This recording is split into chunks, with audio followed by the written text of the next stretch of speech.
Bir insan öz həyatını necə dəyişə bilər? Tanış olun. Bu Vüsaldır. O, hər gənc kimi iş axtarır və eyni zamanda cibində bir qəpiyi olmasa belə biznes fikirləri qurur. Alo, brat, bir dənə ideyam var. Bir qoyub 3 götürürük. Nənən boksçuydu da sənin. Gününün böyük hissəsini də müsahibələrdə keçirir. Çox gözəl, amma universitetdə öyrəndiyin hər şeyi unutmağını istəyirik. Çünki biz bütün işi sənə öyrədəcəyik. Əslində mən universitet oxumamışam. Təəssüf ki, bizim kriteriyalara uyğun deyilsiz. Biz su filtri quraşdırma şirkətiyik. Bu sahəyə marağınız varmı? Bu bizim üçün çox önəmlidir.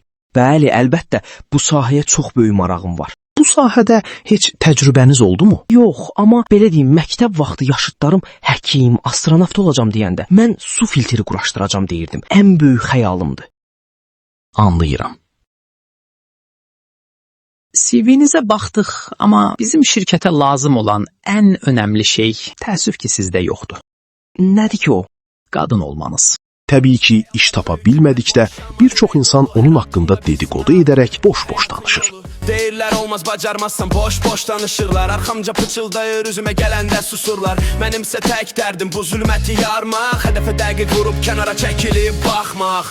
Yenə başımda min bir fikir, min bir sual. Bu yolda təkəm yoxdur mənə bir arxadayaq. Amma qorxmuram bu qaranlıqdan çıxış yolu var. Səbirə sona qədər davam edir bu macəra. İş güc ancaq laf laf laf laf laf. Eşidirəm ancaq laf laf laf laf laf. Boş sözlərə qulaq asma, işinə bax. Zirvəyə gedən yol ancaq tərvə inadla bax. İş güc ancaq laf laf laf laf laf. Eşidirəm ancaq laf laf laf laf laf. Onlar danışsın, sən isə sadəcə yarat. Bu oyunun sonunda qalib gələn olacaq rahat. Belə olmaz ey. Nə olur olsun, artıq bir işə girməliyəm. Tək bir çıxış yolum qalır. Ana, ata, bağışlayın məni. İstəməzdim belə bir yerdə işləyim. Qəlbimi verdim amma dəyərini bilməmiş. Yanlışlarım oldu düzlərimdən çox bəlkə. Amma hər səhvdən bir dərs aldım, düşmədim dizə. Sənə qəlbimi açdım, sən isə qapını ördün. Sandı ki yıxıldım amma mən yenidən doğdum.